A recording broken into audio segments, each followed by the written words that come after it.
My name is Mike Lencioni. I'm a systems engineer here with Common Goal Systems, and I'll be your presenter today. Our breakdown will be as follows. We're going to do a short introduction. Then we'll talk about setting up online registration. We'll move into the parent view and show you a little bit about what they see and how that looks. We'll talk about reviewing the data once parents have entered it. And then we'll have time for questions at the end. I'd also like to point out that after this webinar, if you have any questions or need any support setting up online registration at your school, you can feel free to reach out to us either by phone call or by email.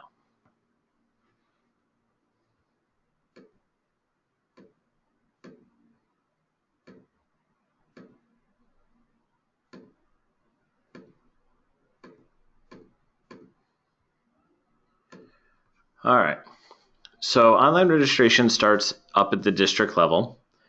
And from the SD admin, you can go to online registration and then options. And you'll see there are a few district options set up here. Whether or not you're going to have a district-wide process, if you are, then everything is actually going to be handled at the district of Maine with the exception of the few school-wide options, which we'll talk about in a minute. Whether or not parents can view fees online, and whether or not you're going to do registration fees or you're going to allow them to fill out free and reduced lunch applications, which we'll talk more about in our webinar on next Tuesday for doing free reduced lunch applications through the website. Whether or not you're going to allow them to deposit lunch accounts or money into the lunch balance for those students. And whether or not you're going to have waivers or whether or not you're going to force parents to pay the existing balance prior to the conclusion of online registration. All that needs to be set up at the district level. When we move down to the school level, we see online registration listed down here at the lower left. And we see a similar set of options. We've got options. And I want to point out before we go any further that this has to be done in the next academic year. So if your students are registering for the 16-17 school year, then you need to have created the 16-17 academic year and rolled your students over into that academic year to begin this process. Since that's what they're registering for, that's where the data will live. If we click Edit on this page, down at the school level, you'll see we have the option as to whether or not turn on online registration, and we can set dates for the start and the end time. And then we have three choices for what the parents will see at login. The one that I'm going to show you today specifically is going to be display a reminder on the main page. But you also have the option to do online registration must be filled out, which means as soon as the parents log in, they're going to be presented with the online registration and they have to complete that before they go into any other parts of the parent portal. Or you can select none. It is important to mention that if you choose this, the parents will not receive any notification that online registration is open. If that is what you choose, then we suggest that you send out an announcement or an email to parents letting them know that that is open and ready for them to fill out. Once this is all set, we can click Save and navigate back to our online registration page. The next thing down, we go to registration process. By default, you will have one step that says complete online registration form. And if you've selected to do fees, you'll have please pay your registration fees. If we create a step, you'll see we have the option to fill in the description. We can assign it to specific grade levels. And forms are child specific, as are the steps. So if a parent has multiple children, they may see some things for one child and not see that same thing for others, depending on how these grade levels are set up.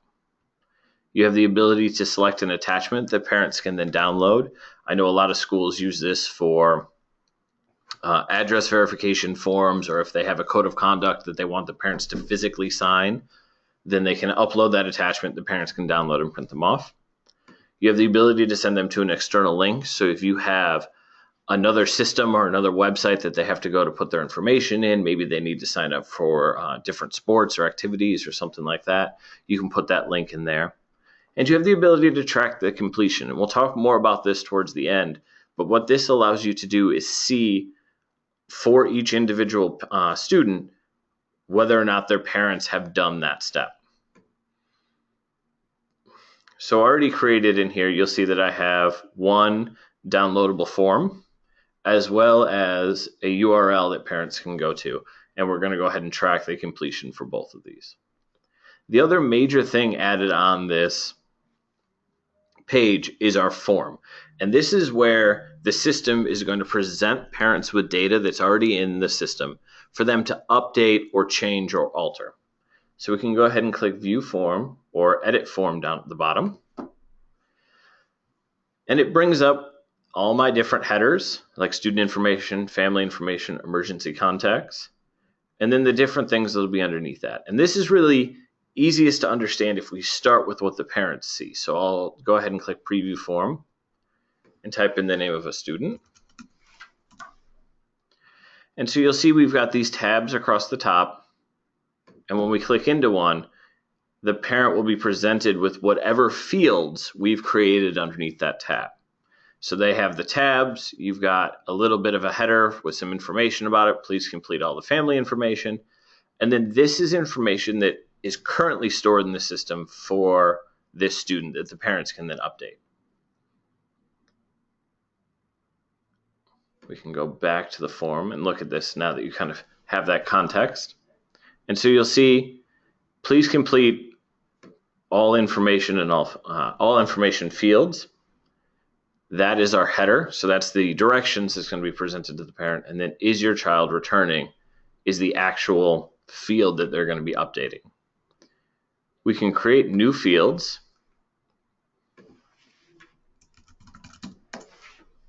The description is what they're going to see the name of that field as. And then the field, these are different bits of data that we have stored in the system for the students at this school.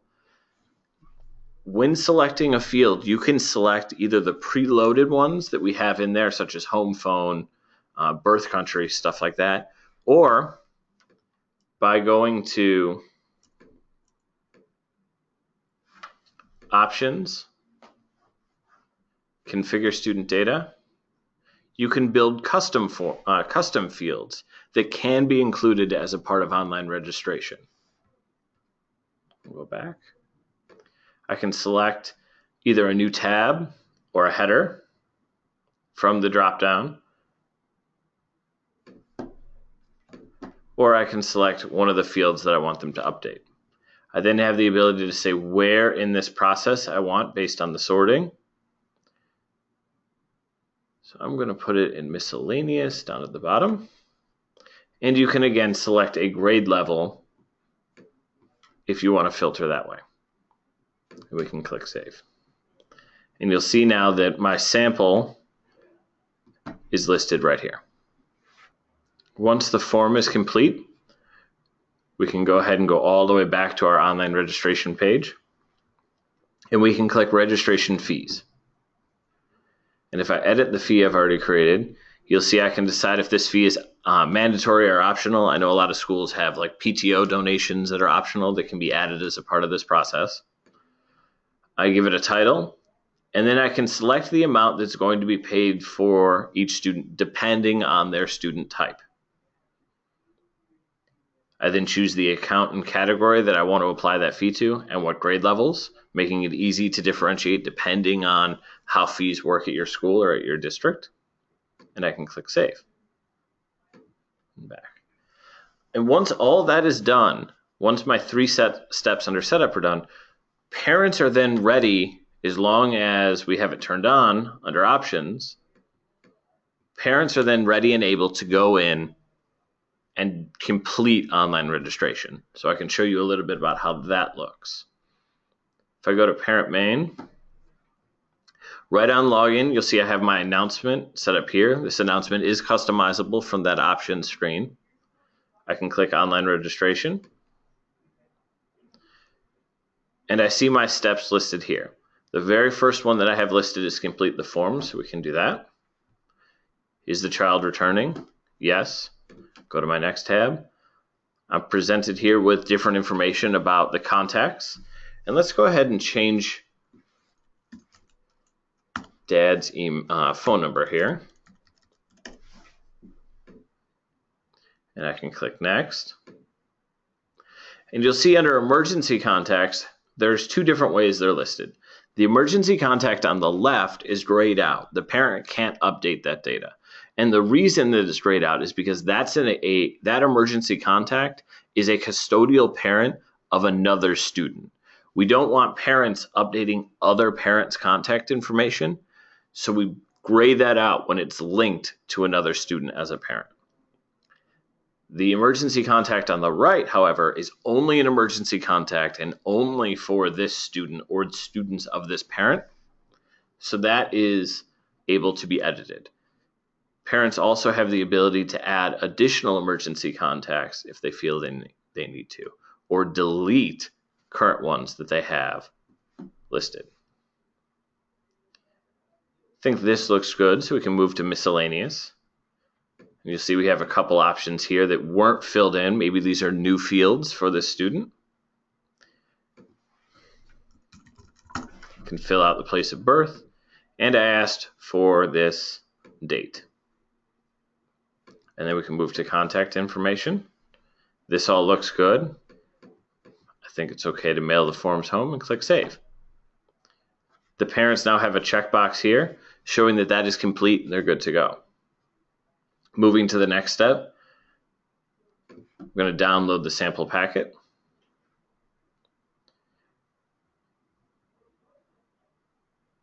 And then I'm going to skip this step because maybe I got distracted or maybe I didn't feel like it applied to me. So I'm going to skip it and move down to this payments part. So I can click Pay Fees. And you'll see here I'm listed with the registration fee of $5. I have the option to deposit money into the student's lunch account. I can then click Continue and pay that fee as part of online registration. Once the parent is done, if I move back to the admin side, I as the admin can go into student registration status and see where all of my students' parents are in the process. So I just completed this for a student named Maria Plants. And you'll see that the data is awaiting review. The student is in fact returning. The student has not yet paid, since I didn't really want to share my credit card information with all of you. My student has not paid the registration fees, and it's considered still part of the process. I have the ability to click Edit on that student and see specifically where they were on each of these steps. So the student I know is returning. I can switch the process to completed if I feel that they've completed this process, or maybe they came into school and we did it together. And their payment status is not paid. I can review the form. And it's going to present me all the things that have changed. So I see that these were blank before. These were blank before, but we've added this new value, so that's good. These were blank and remained blank. But here is something. Dad changed his phone number, and I have the ability to look at that as the administrator and say, yes, I want to update that, or no, I don't want that. I want to roll back those changes. Maybe you have a certain way that you want phone numbers to appear and the parent has just altered it or entered it incorrectly and you don't like the way that it's entered. You have the ability to do that.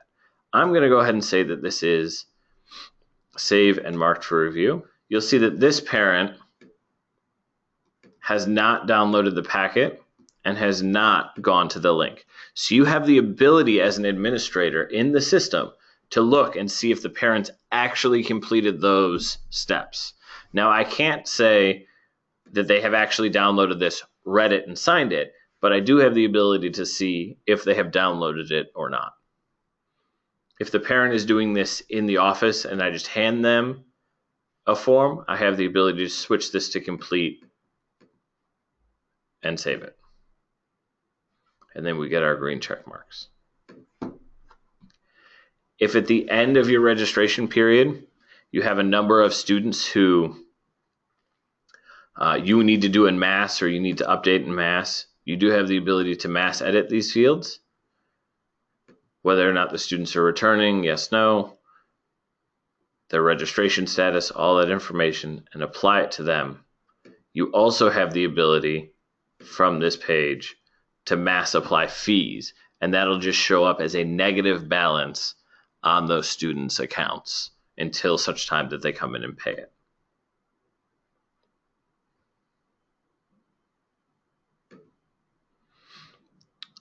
Again, free reduced lunch apps can be a part of this process. That is something we'll talk more about next Tuesday at the webinar for that specifically. And then you have the ability to run a report as an administrator. You click registration details, you can select your grade level, all the data you want or the filters that you'd like, and click generate and see where specific students are in the process. Something I want to go back and mention that I forgot to mention is that once you apply, so I can go in here and edit this and review the form. Once I mark this reviewed and accept these changes, it pushes that data into the system so that it's automatically updated throughout. And that will take effect in all academic years. So if the student has changed their parent's phone number, or if the parent has changed their phone number rather as part of online registration, that will be updated both in the current year and future years, as well as any past or closed years that that student is associated or that contact has an association. In a second here, we're going to move on to questions. I do want to point out that as part of this webinar, there is a handout that you should be able to access as part of your control panel. That is more in-depth step-by-step guide that you can use when setting up your online registration process. It is a lot of screenshots, including screenshots of the parent view that you don't necessarily have access to as an admin. Please feel free to reach out to us at the support line, and we'll be more than happy to answer any of your questions, especially the ones I know a lot of people are asking about Authorize.net and setting online payments as well. We can definitely help with that. But thank you for joining us.